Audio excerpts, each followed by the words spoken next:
பத்திரிகை நண்பர்கள் அனைவருக்கும் மாலை வணக்கம். 2K லவ் ஸ்டோரி எங்களுடைய திரைப்படம் பிப்ரவரி 14 அன்னைக்கு வேலன்ஸ் அன்னைக்கு ரிலீஸ் ஆகுது. இந்த திரைப்படம் முழுக்க முழுக்க கோயம்புத்தூர்லயே படம் பிடிக்கப்பட்ட திரைப்படம். ரொம்ப மகிழ்ச்சியா இருக்குது. அதுக்காக நேற்றுல இருந்து ப்ரொமோஷன் ஸ்டார்ட் பண்ணியிருக்கோம் கோயம்புத்தூர்ல. பிப்ரவரி 14 எல்லாரும் வந்து படம் பாருங்க, சப்போர்ட் பண்ணுங்க. Thank you so much. இந்த திரைப்படம் வந்து 2K லவ் ஸ்டோரி. இந்த திரைப்படம் 2K கிட்ஸ், இந்த ஜென்ரேஷன்ல இருக்கக்கூடிய பசங்களுடைய லைஃப். எப்பயுமே 2K கிட்ஸ் அப்படின்னாவே ஒரு நிறைய நெகட்டிவ் சோசியல் மீடியால பரவிட்டு இருக்குது. இதுல 2K கிட்ஸை பத்தி பாசிட்டிவா மட்டுமே வந்து பதிவு பண்ணியிருக்கோம்.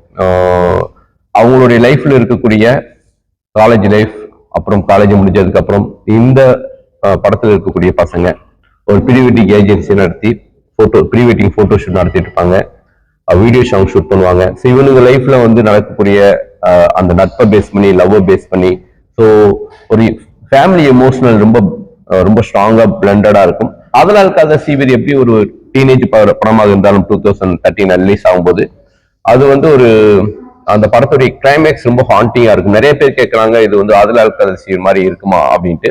அது டோட்டலாவே ஒரு ரொம்ப ஒரு ஹாண்டிங்கான ஒரு கிளைமேக்ஸ். பட் இந்த படம் வந்து ஒரு பிளசண்டான கிளைமேக்ஸா இருக்கும், பட் யூனிக்கா இருக்கும். அதுவும் 100% சொல்லிக்கிறேன். இந்த படத்துல வந்து இமான் சார் இந்த படத்துக்கு வந்து மியூசிக் பண்ணியிருக்காரு. AS ஆனந்த கிருஷ்ணா ஒளிப்பதிவு பண்ணியிருக்காரு. இந்த படத்துல ஜெகவீர் வந்து ஹீரோ அறிமுகம் ஆகிறாரு. மீனாட்சி கோவிந்தராஜன் அவங்க வந்து ஹீரோயினா பண்ணியிருக்காங்க. லத்திகா பாலமுருகன் இந்த படத்துல இன்ட்ரோடியூஸ் ஆகுறாங்க. ஸோ நிறைய டெக்னீஷியன்ஸ் இந்த படத்துக்காக ஒர்க் பண்ணியிருக்காங்க. இந்த படத்தை சிட்டிலைஸ் சார்பாக வந்து விக்னேஷ் சுப்பிரமணியன் வந்து இந்த படத்தை தயாரிச்சிருக்காரு. இந்த படத்தை வந்து தனஞ்சயன் சார் வந்து இந்த படத்துடைய தியேட்டரிக்கல் உரிமையை வாங்கி ரிலீஸ் பண்றாரு. ஸோ ரொம்ப மகிழ்ச்சியா இருக்கு, ரொம்ப சந்தோஷமா இருக்கு, ரொம்ப ஹோப்பா இருக்கு.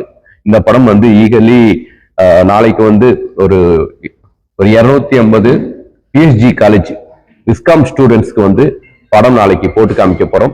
அது வந்து அந்த மாணவர்களுக்கு போட்டு காமிச்சு அவங்கள்ட்ட வந்து ஒப்பீனியன் வாங்கி அதை வந்து நாங்க வந்து ஸ்கிரீன்ல காமிக்கலான் இருக்கோம். Thank you so much. ஒரு படமா இருக்கும். நிச்சயமா வந்து இமான் சாரும் நானும் சேர்ந்து பண்ற ஃபர்ஸ்ட் சிட்டி லவ் ஸ்டோரி. கண்டிப்பா இந்த படம் வந்து ரொம்ப ரொம்ப மியூசிக்கலாவும் மூவியாவும் ரொம்ப ஃப்ரெஷ்ஷா இருக்கும். இமான் சார்ட்ட கேளுங்க.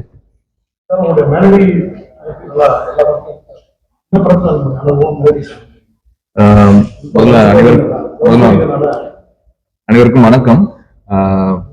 மெல்லிசை பாடல்கள் ஆமா எனக்கு கொஞ்சம் பர்சனலா ரொம்ப பிடிக்கும் தான். என்னுடைய எப்பவுமே அடிப்படை விஷயமா இருக்கிறது வந்து என்ன மாதிரி ஜானர் ஆஃப் மியூசிக் பண்ணாலும் அதுக்குள்ள ஒரு அடித்தளமா பேசிக்கா ஒரு மெலடி கோர் வந்து ஸ்ட்ராங்கா இருக்கணும் அப்படின்னு நினைக்கிற ஒரு ஆள் நான். ஒரு மெல்லிசை பாடல இயல்பாவே மெல்லிசை பாடலா இருந்தாலும் சரி, இல்லாட்டி துள்ளல் இசை இருக்கிற பாடல்கள்லயும் அதுக்குள்ளேயும் ஒரு மெல்லிசை இருக்கணும்னு நினைக்கிற ஒரு ஆள் நான். ஸோ அது அப்படிதான் பண்ணிருக்கு. இதுலயும் அது இருக்கும், இந்த மெல்லிசை விஷயம் வந்து இருக்கும். பட் என்ன மேல ஒரு சாக்லேட் மேல ஒரு ரேப்பர், ஒரு அவுட்டர் ரேப்பர் வந்து கொஞ்சம் ஸ்டைல் மாத்தின மாதிரி. ஸோ அப்படி ஒரு ரேப்பர் கோட்டிங் தான் வந்து ஒரு 2K லவ் ஸ்டோரின்ற ஒரு பார்வையில கொஞ்சம் வேறையா கொடுத்துருவோம். மற்றபடி உள்ளுக்குள்ள இருக்க மெலடி கண்டென்ட் வந்து ஸ்ட்ராங்கரா வைக்கணும்ன்றதான் அது எப்பவுமே நம்மளுடைய பேசிக். அது இந்த படத்துலயும் தொடரும்.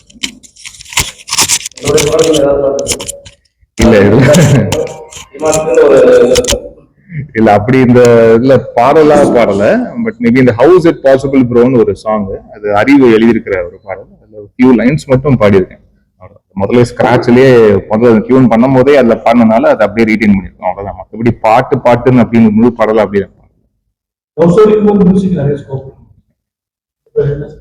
அதான். இது நீங்க படமா பார்க்கும்போது தான் தெரியும் இது என்ன மாதிரி படம். இது வந்து இது ஒரு முழு நீள காதல் கதையா இல்லாட்டி என்ன அப்படின்ற விஷயம் வந்து அது படம் பார்க்கும்போது அது தெரியும். ஸோ அந்த படத்துடைய எமோஷன்ஸ்க்கு ஏற்ற மாதிரி பாடல்கள் பண்ணிருக்கோம்.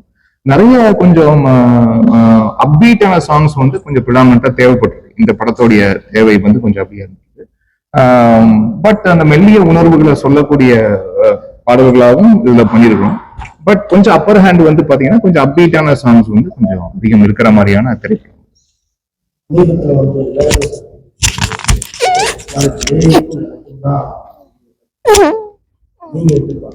இல்ல அவரு சொன்ன விஷயம் நான் ரொம்ப ஒரு பாசிட்டிவா தான் பாக்குறேன். இல்ல அதுதான் இதே கேள்வி வேற இன்னொரு நேர்காணலையும் கேட்டாங்க. அப்போ நான் சொன்ன பதில் வந்து அது பேர்லயே ஏஐன்னு இருக்கு. ஸோ அது ஏஐ வந்து ஆர்டிபிஷியல் இன்டெலிஜென்ஸ் தான். ஸோ அங்கேயே ஒரு ஆர்டிபிஷியல்னு ஒரு வார்த்தை வந்து இருக்கு. ஸோ என்னன்னாலும் ஒரு ஒரு ஒரு மனிதனுடைய மூளையணை என்னதான் அவங்களுடைய அல்காரிதம்ஸ் வந்து நீங்க ஸ்கேன் பண்ணி பண்ணாலும் அது ஒவ்வொரு நிகழ்வுக்கு அந்த நேரத்தோடைய அவுட்புட்னு ஒன்று இருக்கு இல்லையா. இப்போ வந்து சயின்ஸ்ல சொல்லுவாங்க ரெஸ்பாண்ட் டு ஸ்டிமுலஸ்ன்னு சொல்லுவாங்க. ஒரு விஷயம் வந்து ஒரு அந்த மாதிரி ஏற்பட்ட இருக்கிற நம்ம பிளான்ஸ்லாம் இருக்கு, பொட்டாச்சினிங்கி பிளான்ட்லாம் இருக்கு. அது வந்து தொடரும் போது இருக்கிற அதோடைய உணர்வுன்னு ஒன்று இருக்கு இல்லையா. ஸோ அதே மாதிரி தான் இசையும் ஒவ்வொரு சூழலும் அந்த சூழலுக்கு ஏற்ற அந்த கால நிலைக்கு அந்த வெப்பநிலைக்கு நம்ம செய்யக்கூடிய ஒரு செயல் இருக்கு இல்லையா, அதுதான் வந்து பாடலா உருவமாகுது.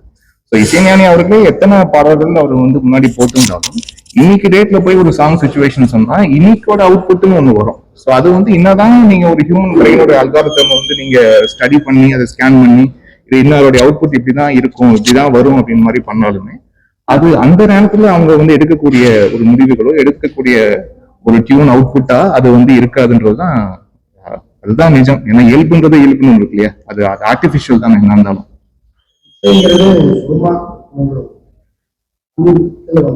பெரிய படங்கள் நெகட்டிவா இம்பாக்ட் ஆகி ஏற்றங்களை சவுண்ட கம்மி பண்ணுற மாதிரி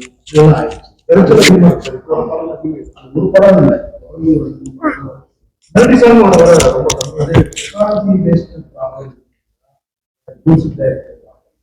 என்ன கேட்டா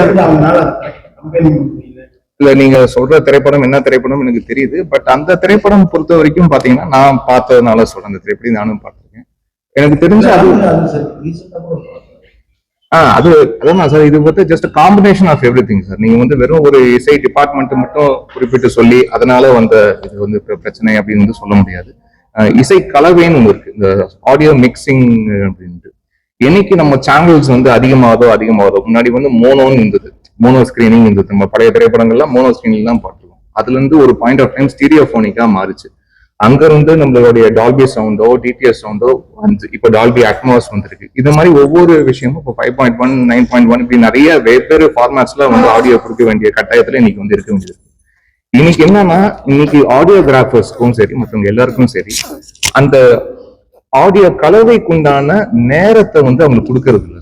இது வந்து எல்லா திரைப்படங்களுக்கும் சொல்றேன், இது பெரிய திரைப்படங்களும் சின்ன திரைப்படங்களும் இல்லை.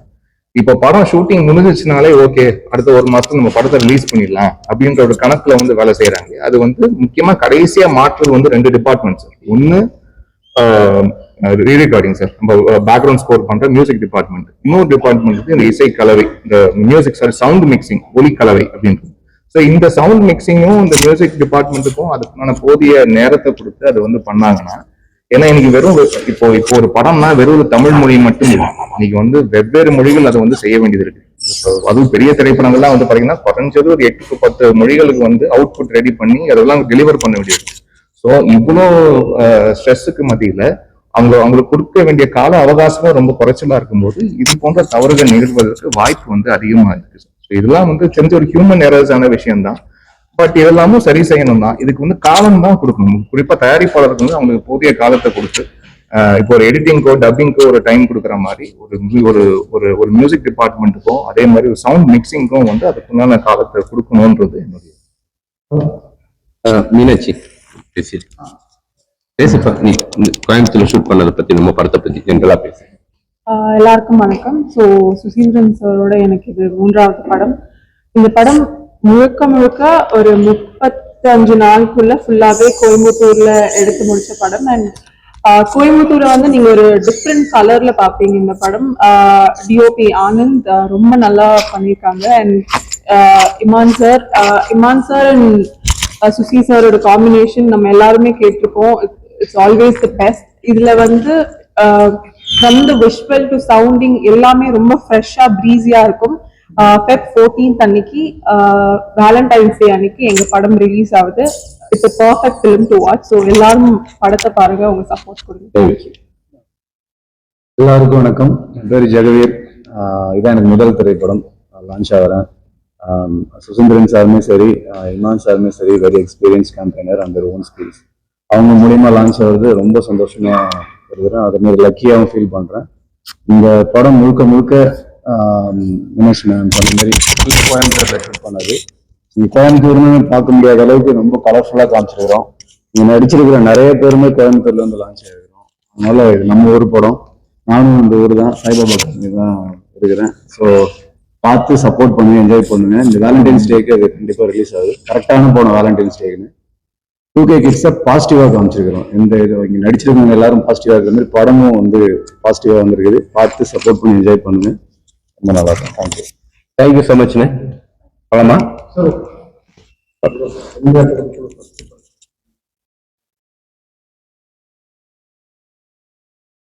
ஒரு படிக்கும் போது அந்த மாதிரி இல்ல, ரொம்ப மகிழ்ச்சியா ரொம்ப சந்தோஷமா இருக்குனே. சூரியோடைய உயரமா இருக்கட்டும், விஷ்ணு விஷாலுடைய உயரமா இருக்கட்டும், ஒரு என்னுடைய பசங்க வந்து ஒரு ஸ்கூல்ல ஒரு பிரைஸ் வாங்கும்போது எப்படி நான் சந்தோஷப்படுவனோ, அப்படி ஸ்டேஜ்ல நின்று சூரியும் விஷ்ணுவும் ஒரு உயரத்துல நிக்கிறது ஒரு தகப்பனா ரொம்ப சந்தோஷப்படுறேன். ஒரு குருவா ரொம்ப சந்தோஷப்படுறேன். நான் நெக்ஸ்ட் ப்ராஜெக்ட் இந்த படம் முடிஞ்சதுக்கு அப்புறம் தானே அனௌன்ஸ் பண்ணணும். ஆமாண்ணே. அது இல்ல எவ்ரிதிங் இல்ல, எல்லா லைஃப்லயுமே அது நடந்திருக்கும். ஓகேங்களா? எல்லா லைஃப்லயும், எல்லா டைரக்டர் லைஃப்லயும் நடந்திருக்கும், என் லைஃப்லயும் நடந்திருக்கு. அதை நான் புரிஞ்சுக்கிட்டு அதை நான் கம்பேக் வந்திருக்கேன். நிச்சயமா இந்த திரைப்படம் மிகப்பெரிய வெற்றி பெறும். இந்த படம் பாருங்க, ஒரு பிளசண்டா பிகினிங் வந்து எண்டு வரைக்கும் ஃபன் இருந்துட்டே இருக்கும். ரொம்ப பிளசண்டா இருக்கும். ரொம்ப ப்ரீஸியான படமா இருக்கும். இல்ல எல்லாம் படம் ரிலீஸ் ஆகட்டும்னே எல்லாமே நடக்கும்.